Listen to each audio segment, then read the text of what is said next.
Hi everybody, this is Dorothy Kilty, and this is the hashtag Crafty Christmas in July 2023.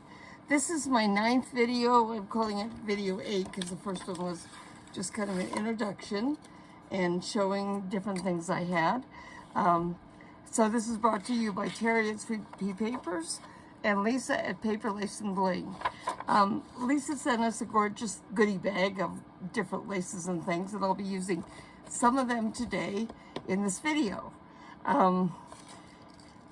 So the papers I'm using come from Kyung Chartwell's Wonders by Wink Vintage Christmas Day, Denise Marvit's Blue Christmas Papers, Natalie Heine at Line Dot Arrow with A Christmas to Remember, and Julianne Crandall with Jules Design at Wintry Wonders.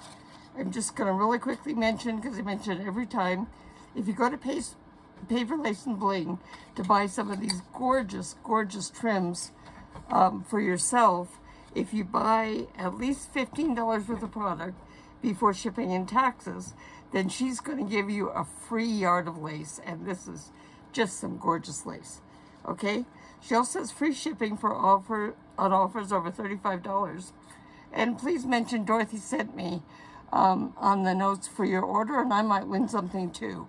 Plus, I hope you watched Sweet Pea Papers' very first drawing when she talks about her giveaway. There's lots of ways to enter. You can enter on her YouTube channel at Sweet Pea Papers. You can enter on her Facebook group at Sweet Pea Papers. She has all the details. All you have to do is post one picture and say hashtag Crafty Christmas in July 2023 to be entered. So if you have 5 pictures, make 5 posts and put Crafty Christmas in July every time, and you end up with 5 entries. Now these blue tags are from Denise Marvit's Blue Christmas. And what I'm going to do today is I'm going to show you like 3 different ways to make belly bands. These same things could be used for tags, but I'm making belly bands today. So the first thing is I showed in another video about decorating these up, but if you want to decorate them up for belly bands, what you're going to do is remember that you've got the straight up and these, well, they could run across, but I'm setting them to run vertically, straight up and down across the page. So I folded these down, the ends down, and in one case cut some off so that they would fit an 8.5 page. When you fold the ends down like this and glue it there, then you've kind of got this whole page for access. So it gives you a, an extra ½ inch to put something slightly bigger on. Okay, so I have all this gorgeous, gorgeous lace from Lisa, and what I thought I'd start with is right up here on this one, we can put, just kind of center this at the top and put this piece of lace. Now, I love this lace so much. I almost hate cutting it up. But anyway, so we'll just put that right there. Let's put a little bit of glue across the top of this.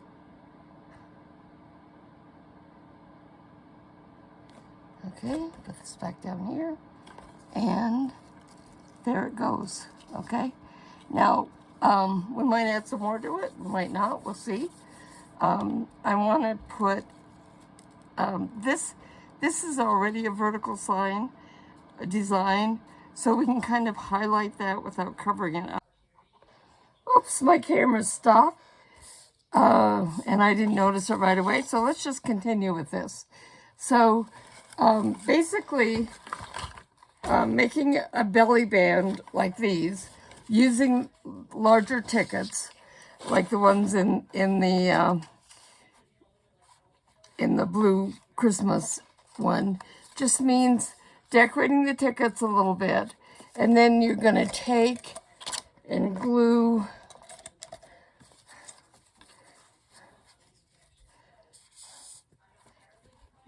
come on, glue, come out, across the top and the bottom on these little tabs. Now, what that does with the tabs is it really kind of gives you maybe a little extra space, but also the whole, these pages are 8.5 inch length for you to stick things under. Okay, so we'll let those go, and we'll put the next one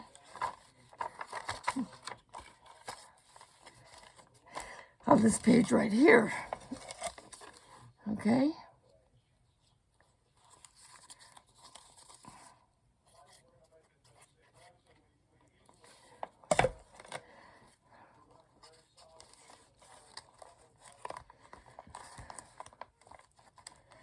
Okay, now these little, some of these little decorations on these actually came from the letter that Lisa sent with her goodies that had this on the edge.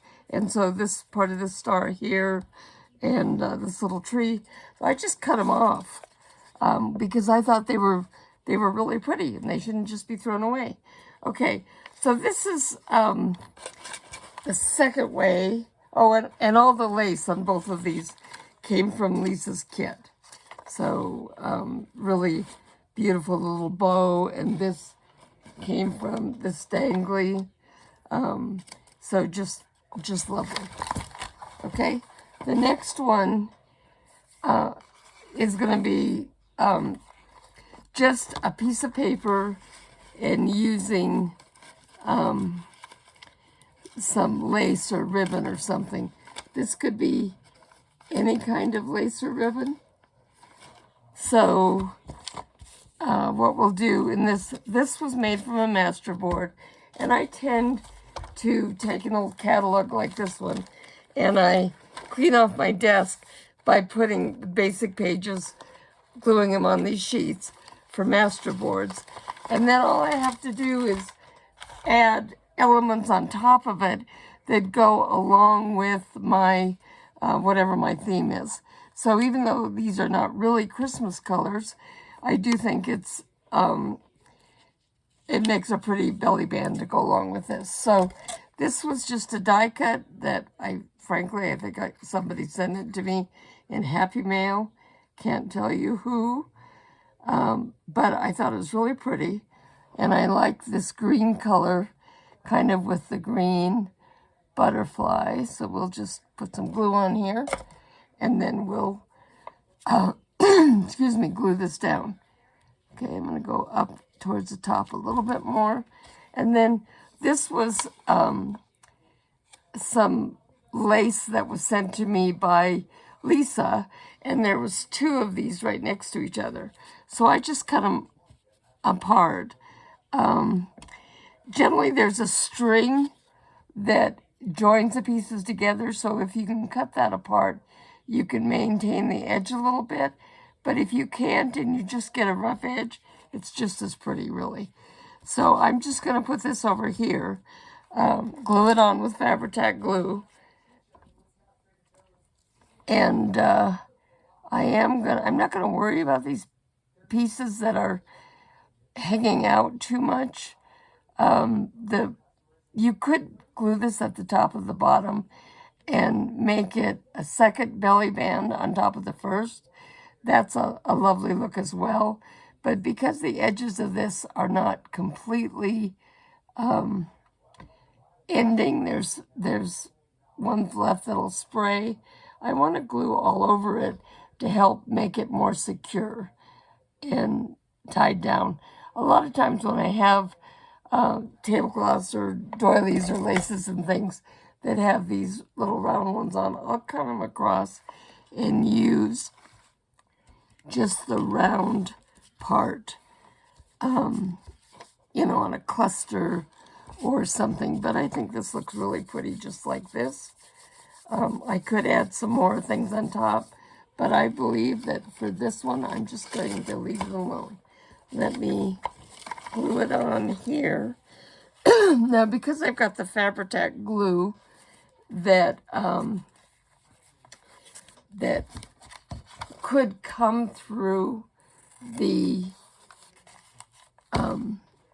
lace a little bit to end up on the page, what I want to do is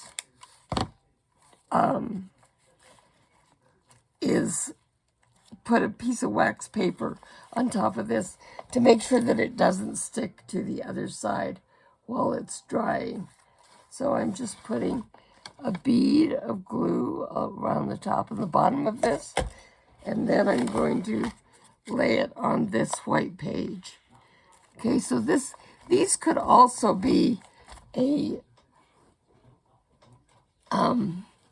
fold out, or could be used as a tag. There's all kinds of ways the same basic idea could be used. Okay, so we'll put the wax paper on it. It won't stick. We won't have any problems. Okay, now the third tag I'm going to demonstrate is a little bit more complex. But I really like it because it turns out to be an interactive tag. And so what we're going to do is we're going to cut a slit in this tag so that this piece can slide up and down. Okay? So just kind of a fun little thing to do. The way you do that, you're going to have a button that goes through the tag. So the slit we're going to cut is going to be big enough to allow this tab on the button to use. This button was one of the ones that was given in the kit from Lisa. And so we're not really going to see the button. It's going to be hidden inside. Okay? So to cut this, the first thing we need to determine is where do we want it to slide. So this is just could be a journaling card or something, and I had left over this card stack from the calendar, so I'm using that, and this button will attach here and will slide up and down. So you need to kind of figure out where the button's going to go and how much you want it to slide. So in this case, I'm going to put it right kind of in the center of the back. And again, I need to make sure that this button is put on here so that this is put, the narrowest part is vertically slide up and down, so I don't need quite as large a kit. Now, what I like to use for this is, again, my carpet tape. Carpet tape is really, really strong. It's a double-sided tape, and it's kind of a netting. And you open it back up and you put it, this is just a little scrap of linen fabric that I have. So I'm going to put it on here, and you can see I cut crooked, but I don't think it really matters. So, whoops. Well, does that matter? No, I can straighten it out a little bit. Okay. Okay, the button's not going to show, so you're not worried about how pretty it is. You're just worried about getting it secured to here. Let's pull the back off a little bit.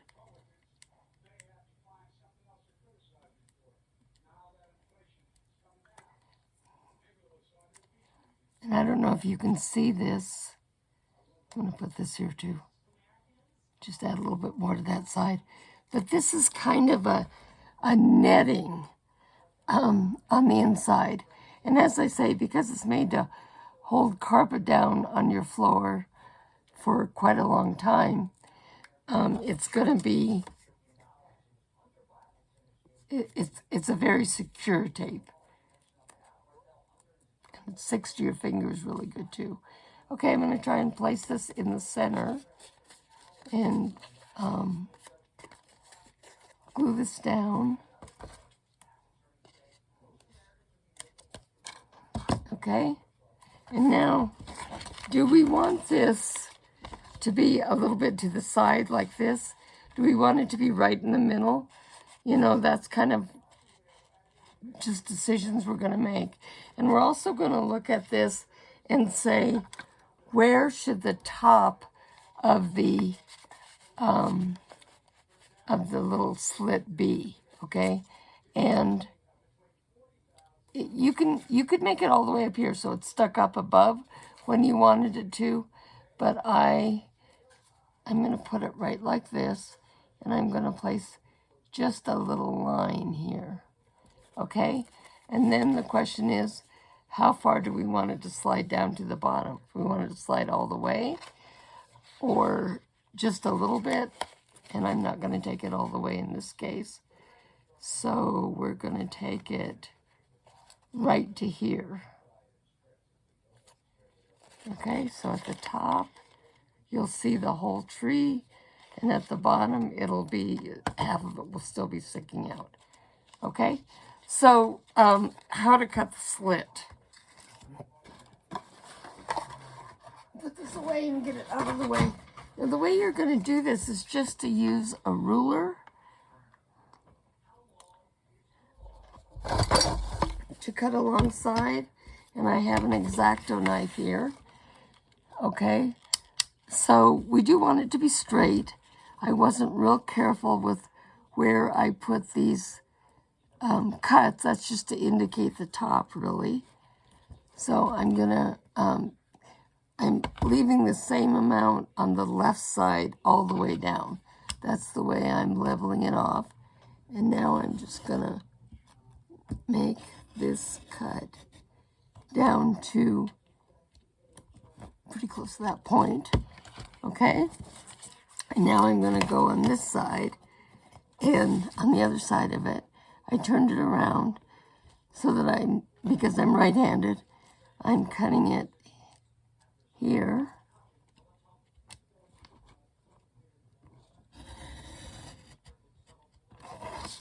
Okay? Now, you can see in the back, it's cut through most of the way. Okay? And we need to cut across the top here. And the bottom here. And the bottom. So that we're removing this piece. Okay? I'm going to take this and come down to meet this slide here, and this here. Now, to me, the back of this, because the button's going to stick out a little bit, when you put the button through, oh great, where did my button go? Ah, so silly. Okay, the button, this is like a gigantic buttonhole, and so you just kind of slide the button in on the back, and then you can go up and down. Now, when you're using this as a tuck or a belly band, whatever you want to do, you don't want the papers that you slide on to get stuck like this. So it's a good idea to put something over the back to hold it so that you can slide it around. You could use cloth for this, which would give you a little bit of flexibility, or a piece of paper like I'm using, like this. And it's also a good idea to use a side or a piece that kind of matches, because you want it to, to fade together a little bit, okay? So this is, I folded the edges down on this, and so it's pretty smooth. So I'm going to take this and glue it, and glue it down on this, making sure that I get the sides and the back. I'm not going to go all the way to the inside. I'm not going to cover the whole back, of course, because I don't want to interfere with the button sliding. Okay? So we'll put this down. We can come in a little bit, but we're making sure to stay away from the very center. Okay, so now let's put this on.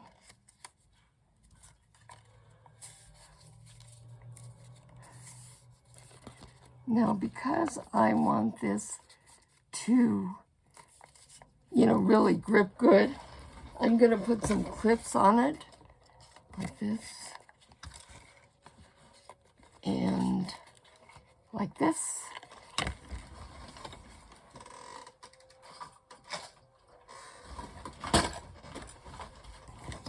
And especially across the middle where the button is to hold it together. Okay.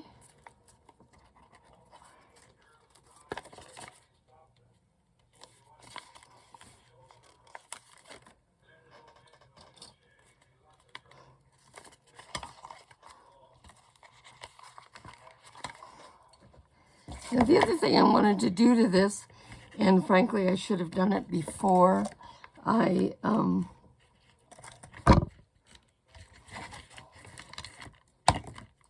put that centerpiece on, but I didn't. Besides securing this corner that's coming loose a little bit, is I want to have this ribbon lace running down the side of it. Okay, so this is going to go on this side here.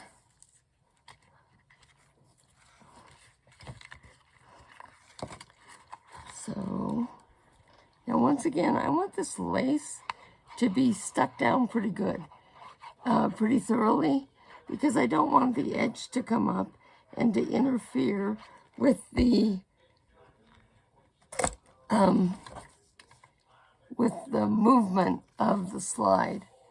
Now sometimes what I like to do, instead of cutting out just a rectangle like this, I actually like to cut out, fussy cut around a shape. It needs to be on cardstock or on a harder back so that it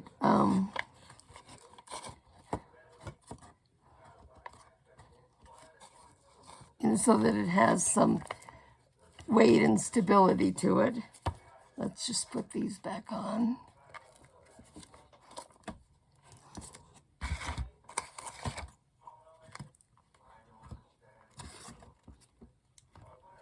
And this is also a place, because of the lace has, little holes in it and stuff, where it's good to put a piece of wax paper while it's drying. Okay, I'm just going to stick that underneath here just so it doesn't stick together, and we'll set it aside for right now.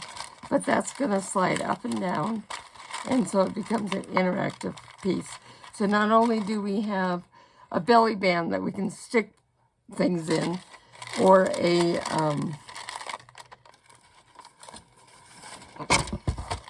or it could be a side tuck like this, where things could go in from the side, but then this is also going to be interactive, and because we have the paper in the back, it won't interfere with the movement. So those are my 3 kinds of belly bands that I wanted to show today. And so I want to thank Lisa and Terry once again for putting this together. I really appreciate it, the opportunity to be part of this. And I'm going to try and get it finished within the next couple days and do a flip through on Monday. Okay, so I put other things in here, other pockets and things in here that I haven't done online, so you'll see those as we go. Thanks very much. I appreciate it.